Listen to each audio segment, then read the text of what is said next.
بسم اللہ الرحمن الرحیم۔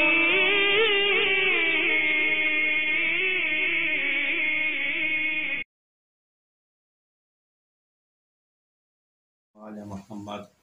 ناظرین کرام، السلام علیکم ورحمۃ اللہ وبرکاتہ۔ آپ کی خدمت میں آج بھی ایک نیا پروگرام لے کر حاضر ہوئے ہیں۔ اس دلیل کا سلسلہ جو پیش کیا جا رہا ہے، ادلہ اور دلیل کی تقلید جو ہے جائز ہے، تقلید پر کوئی شک و شبہ کرنے کی گنجائش نہیں ہے۔ تو آج جو خاص دلیل ہے، اگر علم اصول کی زبان میں گفتگو کریں تو وہ تقریر امام ہے۔ علم اصول میں یہ چیز ثابت ہے کہ فعل معصوم، قول معصوم، تقریر معصوم جو ہے حجت ہے ہمارے لیے۔ یعنی اگر امام علیہ السلام کوئی کام کر رہے ہیں، ٹھیک ہے، اور انہوں نے یہ نہیں بیان کیا کہ یہ کام ہم سے مختص ہے، لوگوں کے لیے نہیں ہے، تو کام سب کے لیے جو ہے جائز ہے۔ اسی طرح سے امام علیہ السلام اپنی زبان مبارک سے کسی چیز کا حکم دے رہے ہیں یا کسی چیز سے روک رہے ہیں تو وہ بھی جو ہے ہمارے لیے حجت ہے۔ اسی طریقے سے امام علیہ السلام کے سامنے کوئی کام انجام دیا جا رہا ہے اور امام علیہ السلام جو ہیں خاموش ہیں، تو یہ سمجھا جائے گا امام علیہ السلام اس فعل، اس کام سے راضی ہیں، تو یہ بھی جو ہے حجت ہے ہمارے لیے۔ وَإِلَّا امام جو ہے منع کر دیتے، اشارہ کر دیتے۔ تو جو خلاصہ اگر ہم بیان کرنا چاہیں آپ کی خدمت میں روایات کی دنیا سے، تو تقلید پر جو دلیل دے رہے ہیں تو آپ کی خدمت میں پیش کیا گیا کہ تقلید کے جائز ہونے پر خود فعل معصوم بھی ہے۔ فعل معصوم کیا؟ آپ کے سامنے میں گزشتہ جو ہے پروگراموں میں گزر چکا ہے کہ امام علیہ السلام خود اپنے اصحاب کو جو ہے مشق کراتے تھے فتویٰ دینے کی، تو یہ دلیل گزر چکی ہے۔ دوسری دلیل امام علیہ السلام کے اقوال پیش کیے گئے کہ جو ہے خود جو ہے تقلید جائز ہے عام لوگوں کے لیے، باقاعدہ اس کے لیے امام علیہ السلام نے شرائط اور ضابطہ، قوانین، یہ بھی آپ کی خدمت میں پیش کیا ہے۔ آج جو دلیل ہے وہ دلیل یہ ہے کہ امام علیہ السلام سے جو آپ کے اصحاب فتویٰ دیتے تھے اس کو خود امام علیہ السلام کے سامنے پیش کیا گیا کہ آپ یہ بتائیں کہ اس طرح سے مختلف فتوے جو ہے آپ کے جو فقہا، آپ کے مذہب کے فقہا ہم تک پہنچے ہیں، ہم کس پر عمل کریں؟ تو امام علیہ السلام نے کچھ فتوے کے کہا کہ یہ ٹھیک ہے، کچھ فتویٰ جو ہے موافق نہیں تھا، تو امام علیہ السلام نے صحیح جواب دیا، لیکن امام علیہ السلام نے یہ نہیں کہا کہ تم جو ہے، یعنی لوگ جہاں بھی انہیں مسائل درپیش ہوں، فقہی مسائل کا سامنا کرنا ہو، وہ فقہا کی طرف نہ جائیں بلکہ ہمارے طرف، ایسا امام نے نہیں کہا۔ امام خاموش تھے، بلکہ جو دوسرے فعل امام، قول امام گزر چکے، بلکہ امام نے جو ہے اس عملی امام نے خود جو ہے مشق کرا کر بتایا کہ یہ سلسلہ جو ہے جائز ہے، چونکہ یہ فطری چیز ہے، اور خود امام نے اپنی زبان سے، زبان اقدس سے، زبان مبارک سے جو ہے روایات بے شمار موجود ہیں جو آپ کے سامنے پیش کر دیا۔ تو آج جو سلسلہ ہے یہ امام علیہ السلام کی تقریر، یعنی امام علیہ السلام کے سامنے لوگ فتویٰ دے رہے تھے اور لوگ فتویٰ پوچھتے تھے، اس کے بعد امام علیہ السلام سے آپ کے اصحاب کے فتوے جو ہے آپ کے سامنے پیش کرتے تھے، آپ سے دریافت کرتے تھے، امام خاموش۔ اور یہ سلسلہ ایک مرتبہ، 2 مرتبہ، 3 مرتبہ کا نہیں ہے، بلکہ جو لوگ روایات کی دنیا میں امام علیہ السلام کے معصومین کی روایات کا مطالعہ کا شوق رکھتے ہیں، دیکھیں گے تو یہ روایات بھری پڑی ہوئی ہیں۔ کچھ نمونے ہم اپنے ناظرین کی خدمت میں پیش کرتے ہیں، اس سے جو ہے اندازہ ہو جائے گا، جبکہ یہ سلسلہ بہت زیادہ جو ہے روایات میں۔ سب سے پہلی روایت وسائل الشیعہ میں جناب محمد بن مسلم، جناب محمد بن مسلم جناب زرارہ کے بعد فقہائے اہل بیت میں، علماء اہل بیت میں، اصحاب اہل بیت میں جو ہے دوسرا نام آتا ہے۔ آپ کی بیوی نے جو ہے مسئلہ پوچھا اصحاب سے، جو ائمہ کے اصحاب تھے، وہ کہتی ہیں کہ امام علیہ السلام کے پاس مسئلہ بھیجا، کہا امام کی خدمت میں میری طرف سے سلام پیش کرنا، وَقُلْ لَهُ إِنِّي كُنْتُ أَقْعُدُ فِي نِفَاسِ 40 يَوْمًا، کہ جب ولادت ہوتی تھی تو ولادت کے بعد جو خون آتا تھا تو وہ جو ہے 40 دن جو ہے حالت نفاس میں اپنے آپ کو شمار کرتے تھیں۔ لیکن اس کے بعد کیا کہا ہوا، اِنَّا أَصْحَابَنَا ضَيَّقُوا عَلَيَّ فَجَعَلُوهَا 18 يَوْمًا، لیکن ہمارے جو ہے اصحاب یعنی فقہا، انہوں نے کہا نہیں، کتنے دن ہیں، 18 دن۔ آپ اب انہوں نے کیا کہا، جا کے امام کی خدمت میں دریافت کریں کہ ہم تو 40 دن سمجھتے تھے، لیکن بعض فقہا امامیہ نے کیا کہا، 18 دن، میں کیا کروں؟ فقال ابو جعفر علیہ السلام، کس نے؟ امام باقر علیہ السلام نے، من افتاہا، یہ دیکھیں اللہ اکبر، امام کے کلام میں دیکھیں فتوے کا لفظ آیا ہے۔ یہ جو ہے ہمارے ناظرین پڑھے لکھے افراد متوجہ ہوں، امام نے کیا کیا، من افتاہا ب18 یومان، امام نے پوچھا کس نے یہ فتویٰ دیا 18 دن کا، کس نے فتویٰ دیا، امام پوچھ رہے ہیں۔ قال قلت، راوی کہتا ہے، الروایہ التي رووها فی اسماء بنت امیس، کہا کہ جو ان لوگوں نے یہ فتویٰ دیا 18 دن کا، ان کے پاس روایت پہنچی ہے اسماء بنت امیس سے، اس روایت سے انہوں نے کیا سمجھا ہے، فتویٰ کیا دیا، 18 دن۔ اب دیکھیں اس میں جو ہے توجہ ہونے کی بات کیا ہے، اب یہ روایت آپ کے سامنے پیش کر دیا گیا کہ کوئی معمولی خاتون جو ہے وہ امام تک فتویٰ دریافت کرنے کے لیے کسی کو بھیجا ہے، معمولی خاتون نہیں، وہ جناب محمد بن مسلم، بہت بڑا نام ہے، ان کے زوجہ محترمہ ہیں، وہ اپنے آپ کو ولادت کے بعد 40 دن شمار کرتے تھے حالت نجاست میں۔ اس کے بعد کچھ اصحاب نے امام کے جو ہے 18 دن کا، امام نے کہا کس نے فتویٰ دیا ہے، کس بنیاد پر فتویٰ دیا ہے، انہوں نے کہا وہ روایت پیش کرتے ہیں اپنے جو ہے اجتہاد کے، ٹھیک ہے۔ اس سے ہم کیا، امام اب یہاں دیکھنا ہے، پوری تفصیل میں نہیں جاننا ہے، یہ فقہا جو لوگ تقلید کرتے اس مسئلے میں فتاوی موجود ہیں ان کی کتابوں میں، لیکن یہاں غور یہ کرنا ہے کہ امام علیہ السلام نے اس خاتون کی بھی کوئی ملامت نہیں کی کہ تم نے فتویٰ کیوں پوچھا ہے، نہ ہی جنہوں نے فتویٰ دیا اس کی ملامت کی۔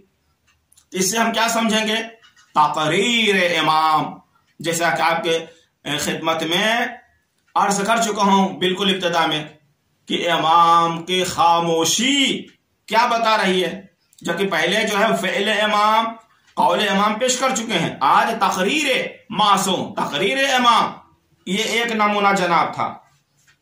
دوسرا نمونہ، یہ روایات نقل کی جا رہی ہے وسائل الشیعہ سے، دوسرا نمونہ فی روایت خیران الخادم قال كتبت الى الرجل علیہ السلام اسألہ عن الثوب يصيبه الخمر ولحم الخنزير أيصلى فيه أم لا، کہا ہم نے معصوم علیہ السلام کی خدمت میں خط لکھا.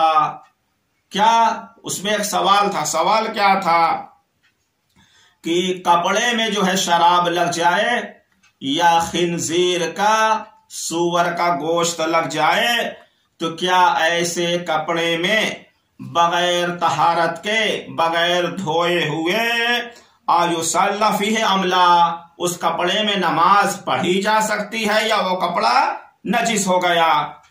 اس کے بعد ناظرین کرام متوجہ توجہ فرمائیں. اس کے بعد اس میں کیا لکھتا ہے بندہ فَإِنَّ أَصْحَابَنَا قَدْ اخْتَلَفُوا فِي ہمارے اصحاب جو فقہا ہیں انہوں نے اختلاف کیا. فَقَالَ بَعْضُهُمْ بعض نے کیا کہا ایسے کپڑے میں صَلَّى فِيهِ ٹھیک ہے. بعض نے کیا کہا صلی فیہ اس میں نماز پڑھو. فَإِنَّ اللَّهَ إِنَّمَا حَرَّمَ شُرْبَهَا کہ جس کپڑے میں شراب لگ جائے اس میں نماز پڑھی جا سکتی ہے. کپڑا نجس نہیں ہوتا. کیوں؟ کیونکہ خداوند عالم نے شراب کو پینا حرام قرار دیا ہے نہ کہ شراب کہیں بدن میں لگ جائے یا کپڑا لگ جائے. ان کا یہ فتویٰ تھا. وَقَالَ بَعْضُهُمْ لَا تُصَلَّى فِيهِ لیکن بعض فقہا نے کیا کہا ایسے کپڑے میں جس میں شراب لگ جائے نماز پڑھی جا سکتی ہے. یہ پورا مسئلہ لکھ کر امام علیہ السلام کی خدمت میں پیش کیا گیا. جواب امام سنیے. لا تصلی فیہ امام نے کہا ایسے کپڑے میں نماز نہیں پڑھی جائے گی. پھر امام نے سبب بھی بیان کیا. فَإِنَّهُ رِجْسٌ کیونکہ یہ کیا ہے رجس ہے گندگی ہے تو اس حالت میں نماز نہیں پڑھی جائے گی. دیکھا آپ نے فتوے میں اختلاف تھا امام کے سامنے پیش کیا گیا. اب جو یہاں پر ہمیں غور کرنا ہے فکر کرنا ہے دو قول تھا نا. امام نے ایک قول کو درست قرار دیا. وہ قول کیا تھا کہ اس میں نماز نہیں پڑھی جا سکتی. اب جو ہے اس کے بعد امام نے جس نے جو دوسرے فقیہ نے فتویٰ دیا تھا اس کو غلط قرار دیا منع کیا کچھ نہیں.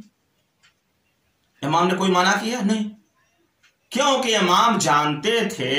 ابھی ایک روایت آپ کے سامنے پیش کریں گے وہاں تو صراحت ہے امام سے اس سے زیادہ کہ یہ امام خود یہ چاہتے تھے کہ یہ اس شریعت کو تا قیامت رہنا ہے اور خود آخری امام کو پردے غیب میں جانا ہے. تو شیعوں کو آمادہ کر رہے تھے کہ ایک ریسرچ سینٹر فقہ کا ان کے پاس ہو جو یہ ہمارے اقوال ہمارے علوم میں ریسرچ کریں تحقیق کریں اور اس میں جو بھی جس نتیجے پر پہنچے وہ کیا ہے خدا ان کی نیت کو دیکھ رہا ہے. دلیل ہونی چاہیے بغیر دلیل کے بات نہ ہو اپنے سے نہ ہو قیاس سے نہ ہو بلکہ ہمارے علوم قرآن روایات کو صحیح طریقے سے پڑھیں پڑھائیں تعلیم دیں تعلیم لیں اس کے بعد جو سمجھیں حجت اپنے اور خدا کے درمیان اس پر عمل کرتے رہیں. یہ سلسلہ جو ہے جاری رکھنا تھا.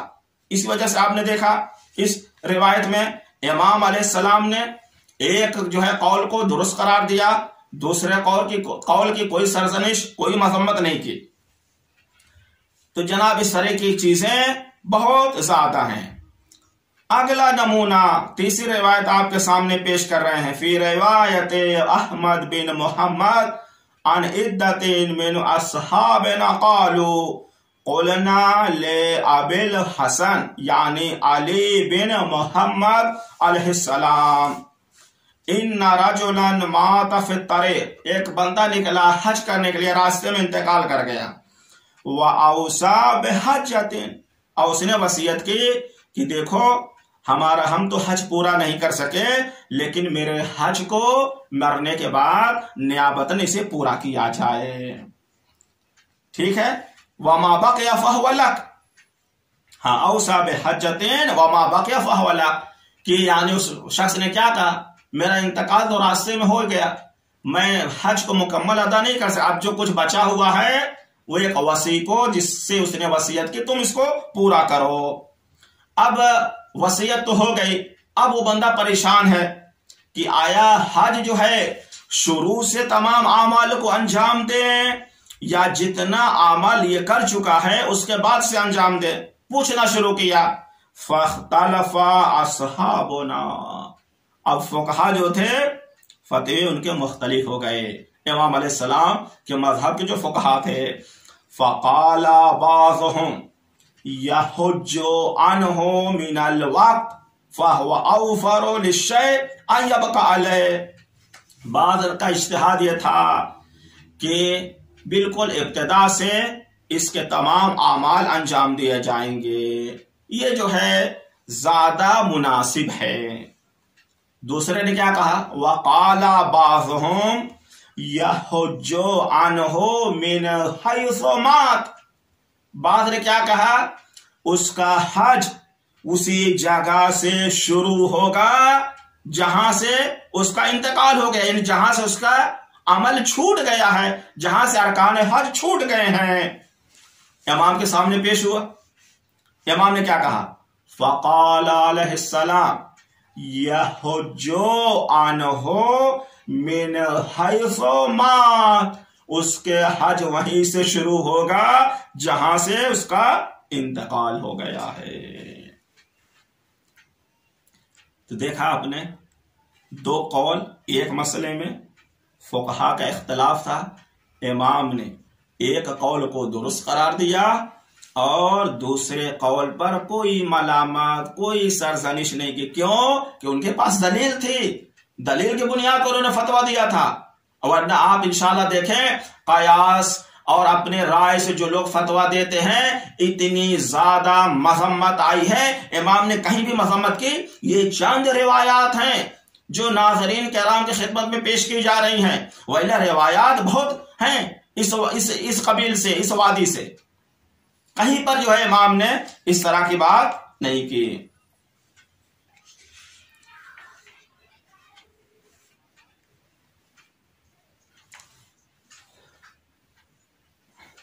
اگلی روایت یہ بھی بہت، یعنی جو لوگ حج سے مشرف ہو چکے ہیں، خدا انہیں بار بار اس دیار مقدس میں لے جائے، اور جو ابھی تک مشرف نہیں ہو سکے ہیں خدا انہیں توفیق دے کہ حج و زیارت سے مشرف ہوں۔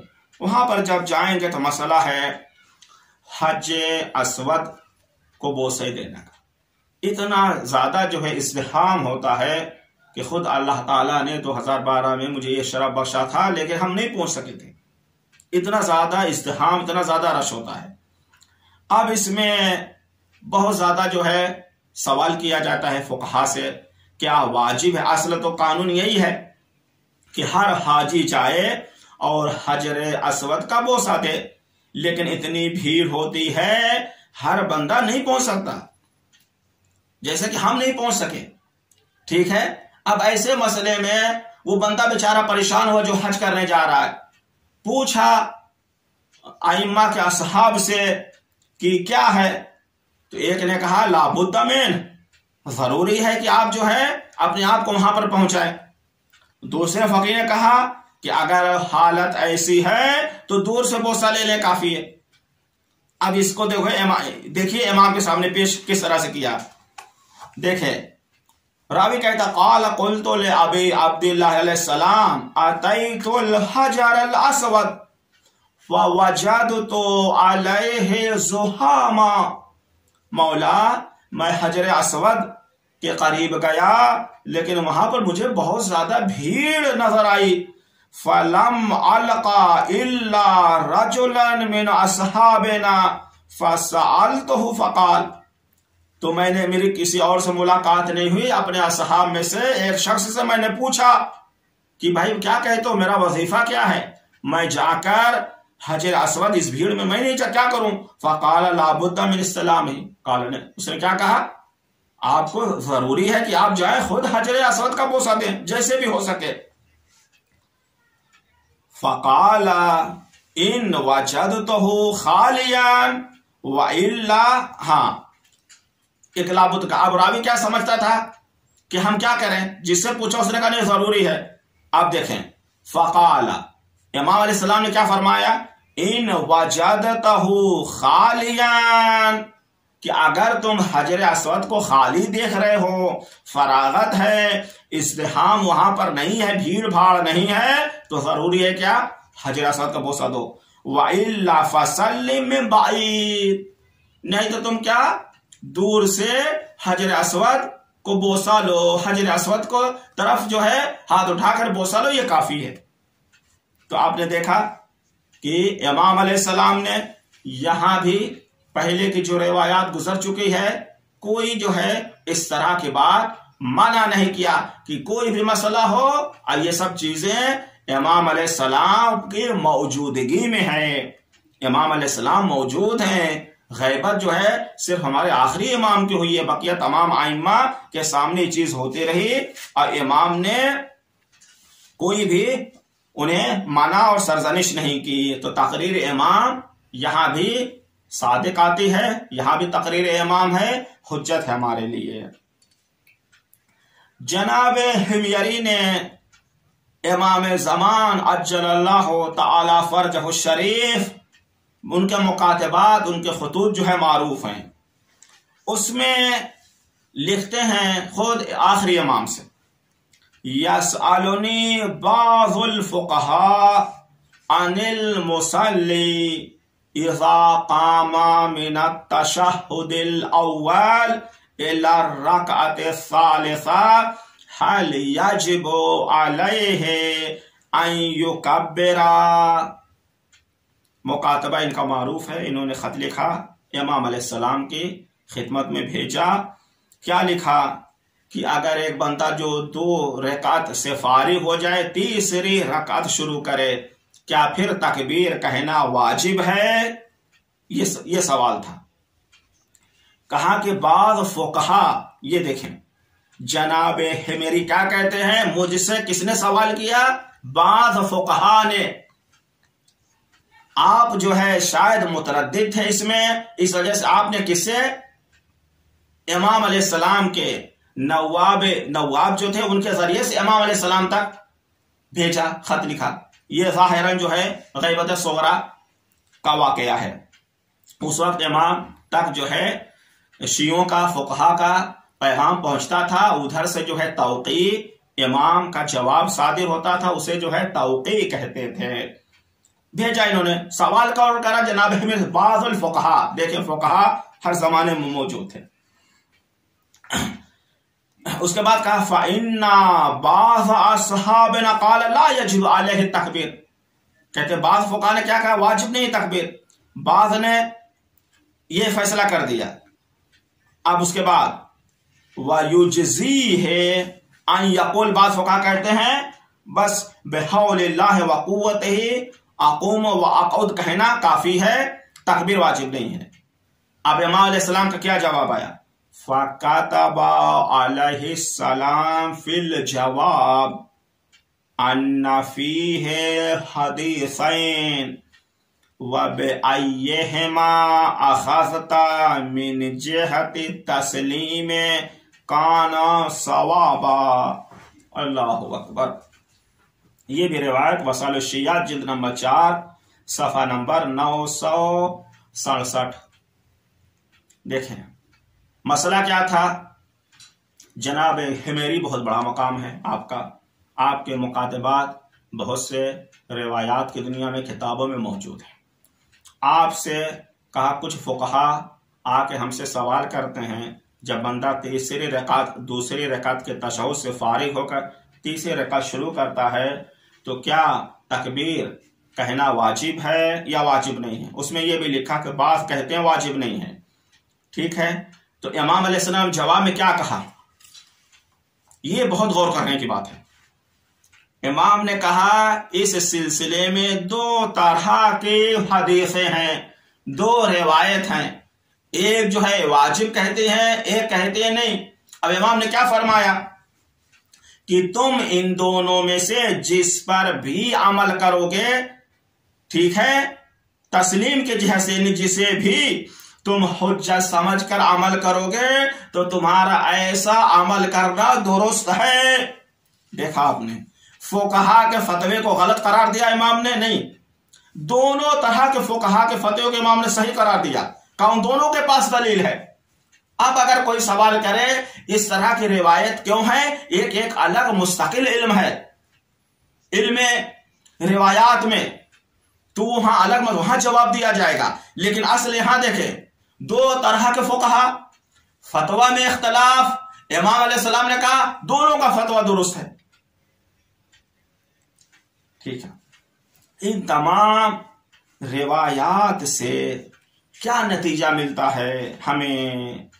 یہ جو ہے ایک یعنی اجمالی طور پر مختصر جو ہے آپ کی خدمت میں روایات پیش کی گئی جو فتویٰ دینے اور فتویٰ لینے پر بہترین دلیل ہے، جس سے یہ ثابت ہوتا ہے اس تقلید کے جائز ہونے پر، فتویٰ کے دینے کے جواز پر اصلاً کوئی کیل و کال نہیں ہے، بلکہ مذہب امامی میں یہ چیز جو ہے بدیہی ہے، جیسا کہ مسلمان کے دوسرے مذاہب میں بھی۔ یہ بنیادی ہے کہ تعلیم و تعلم شرعی یعنی اسلام شناسی کا بہترین ذریعہ ہے۔ امام علیہ السلام اس پر اگر آپ نے غور کیا ہو تو ابھی تک ہم نے چاروں ادلہ، یہ 25واں ایپیسوڈ ہے، اس میں اپنے ناظرین کی خدمت میں تو دلیل تو کئی کی ہے، لیکن اگر ان سب کو دیکھیں گے بازگشت کچھ دلیل عقلی ہے کی طرف، اس کے بعد جو دوسری دلیل جو ہے سنت روایات کے تینوں گوشے، فعل معصوم پیش کیا گیا، قول معصوم اور خود تقریر معصوم۔ اس کے بعد جو ہے آپ کی خدمت میں اتفاق اور اجماع پیش کیا گیا۔ ٹھیک ہے کہ ہمارے پاس کیا ہے، عقلی دلیل بھی ہے اور سنت سے دلیل ہے، قرآن کی آیت سے ہے، تو ادلہ اربعہ چاروں دلیلوں سے ہمارے لیے بالکل روز روشن کی طرح یہ مسئلہ بالکل واضح ہے، اس پر کسی قسم کے کوئی نقاش و اشکال نہیں۔ اب انشاءاللہ اس کے بعد جو سلسلہ پیش کیا جائے گا کہ جو اعتراض ہیں، جو اشکال ہیں سوال کی شکل میں، اس کے جواب انشاءاللہ تعالی آئندہ کے پروگرام میں مفصل پیش کرنے کی کوشش کریں گے۔ والحمدللہ رب العالمین۔ شكرا يا ربي شكرا، هديت قلبي شكرا،